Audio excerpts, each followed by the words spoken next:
Okay, I just noticed that no reviews have gone out for this game yet, like none at all. I've put in like maybe 2 hours into the game. I put in as much time as I could to just quickly get my thoughts out, tell you if it's janky, if it's glitchy, or anything of the sort. What's been improved from the beta. I'm playing the PlayStation 5 version here. First things first, some people are going to be wondering about the single player campaign. I've been saying this for months. There's no such thing. There is no single player campaign. There's single player missions. They're nothing special, to be honest. You're going to have objectives. You're going to go in solo with them. You're on the same maps you would be doing against like the PvP modes. But for example, the mission that I did with Ash, it was basically trying to do like a spin on Evil Dead 2, where I had to go dig up Linda's head, take her to the cabin to finish her off. That was basically what the mission was. Along the way, you were fighting Deadites. You were finding different items. You had to find the shovel to dig her up. It was stuff like that. It wasn't too like complicated. It's nothing special. It's kind of cool. It's the way you unlock some characters and some costumes for the PvP modes. But it's pretty bare bones, pretty lackluster. So if you want to play single player with this game, I'm just going to tell you, I'm going to be honest, skip it. It's not that kind of game. Now, for people like me and people who want PvP in their horror games and they actually enjoy this kind of thing, the game's pretty cool, man. I've done 2 games. I've done plenty of time in the beta, so I know how the game functions. But I've done 2 games for the full release as Survivor, and I've done a full match as a Demon. And I've won every game I've done, so that's the footage you're going to be seeing here. So what's been improved? There's more weapons. For example, you upgrades the pink fuck that you take from the actual chests that you find in game. They just like auto pick up now. You don't have to like look at them and hold triangle to pick them up, which I thought was really irritating, if I'm being honest. So that's a big improvement. The gore's insane. You're seeing it on screen now. Insane levels of gore. His intestines are hanging out of his stomach and stuff. It's awesome visually. But yeah, the PvP's the same, man. It's just big maps. You're on a big map. You've got to find the objective, which in this case is a map. The map will open up the ability to find the lost pages and the dagger. You use the lost pages and the dagger to kill the dark ones and seal them inside the book, and that saves the world. If you fail to do this, the dark ones will bring the age of darkness upon the world and yada yada yada. I'm sure you Evil Dead head know exactly what I'm talking about with this game and the lore and whatnot. But yeah, you're going to be killing Deadites. You're going to be managing your fear bar that's on the bottom. Once that fear goes up, the demon can possess you. Basically, everything I'm saying for Survivor, it runs the same way for the demon, in the sense that what they're micromanaging, you're trying to cause. So you want the survivors to go into the darkness without the torches on, with any light. You want to scare them. You want to be following them around, and vice versa with the survivor. Get out of the dark. Make sure your torches on. Light up any kind of campfires you find, any kind of light sources. Kill as much as you can. Find the upgrades, because honestly, without the upgrade, you're going to get destroyed. And as a survivor, you want to do things fast. If you fail to do things fast, that's how the demon gets overpowered. Honestly, as the match goes on, the demon just gets so fucking strong. You really want to be moving quickly. But yeah, the game is pretty cool. Have I noticed any glitches? I saw one Deadite kind of like go through the ground. I hit him, and again, I haven't put time into the full game here, so God knows what I'm going to come across, but I saw a demon go through the ground. I like hit him and he just like physics went ape shit and he went under the ground. The cars pretty much like the control exactly the same as they did in the beta. It's nothing special. It's not.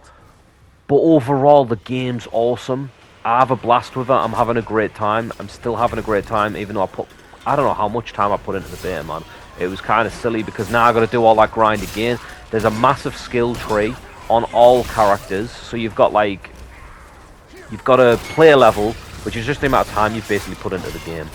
and you use, I forget the terminology, but it's like spirit points or something, and you pump that into a character and they get experience points, and then you use the experience points to select what skills you want. And different characters, the different classes that you use, they're all different in the sense that, like, if you're playing support, what you want to be doing is you want to be getting all the healing items, using them.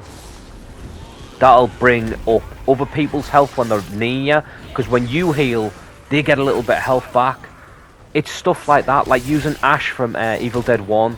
You use him to get everyone's fear gauge down. I keep seeing Ash players not do this. At least the one in the beta, anyway. Who knows what they're gonna learn in the full release. But yeah, that's how you keep the fear down. Is Ash Evil Dead 1, his special ability. All characters have got different special abilities, and you want to kind of like work around your playstyle with that. Because, for example, if you want to be Evil Dead 2 Ash, you're going to be like, okay, that's my favourite, that's who I want to main. That's the Ash I want to be.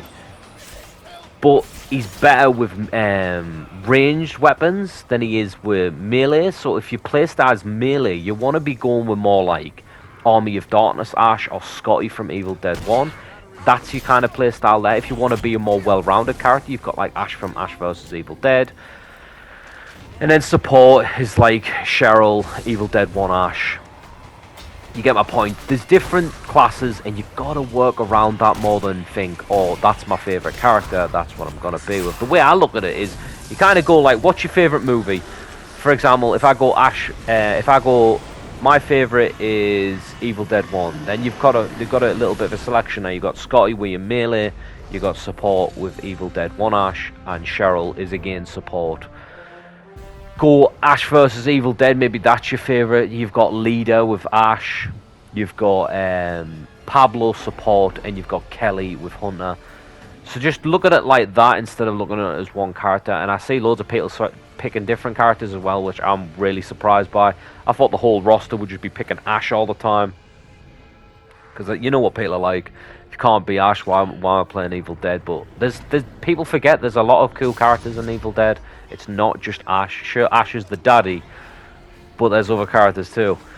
The demon gameplay, it's not my playstyle, just so we're clear. I don't like these, like, I don't like being the one against the four in these types of games. But when I play demon on this, I don't know what it is, I just have a good time. I enjoy it. I forget that I'm just the one person. I'm just creating armies, and there's just something about it. I don't know what it is, but even in my head when I'm just like, I don't want to play that, and then when I do give it a shot, and I'm just like, I'm going in, I'm going to give it a shot, I forget that it's ever not the thing that I like to do. It's awesome. I enjoy being the demon. You power it up. I mean, this team that I took on here, they're relatively new to the game. They don't understand when you dilly-dally the way they were. I was just getting stronger. And at the start of the game, they found the two map pieces like really quickly, and I was like, ooh, it's going a bit bad. But because it took so long after they got the map to get the dagger and get the lost pages, they're pretty much fucked at that point. I can bring in all kinds of shit. I even left the boss until the very last second. I didn't use the boss until the very last bit. There's a trophy where you don't use the boss. I was thinking maybe I can get that. Turns out I had to use the boss. I did. I brought him in, and Bob's your uncle. I killed them all. It felt great. I felt powerful. But I mean, obviously, you're going to get games where the team knows exactly what they're doing, and I don't know what that balance is going to be, man. Because with these games, I feel like you've got to make the demon a little bit more powerful than the survivors. So, like, say an average player can beat the really well coordinated team. You know what I mean? Otherwise, because if you don't have any people playing the killer, well, guess what? You've got no gameplay because you can't play the game anymore because there's nobody online. You've got to be careful with this kind of thing. I feel like Survivor, no matter what, especially with Evil Dead, is going to be more popular, so you don't have to worry about that. But that's pretty much it. The game is a PvP-centric game. It's not a horde shooter. It is not a campaign. If that's what you're looking for, it ain't for you. It's PvP. It's multiplayer. If that's what you want, trust me, you're going to have a good time. This game feels awesome. I'll come back, make more videos on it, depending on a repetition. But that's pretty much all I got, people. Game's awesome. Give it a shot. I'll catch you later.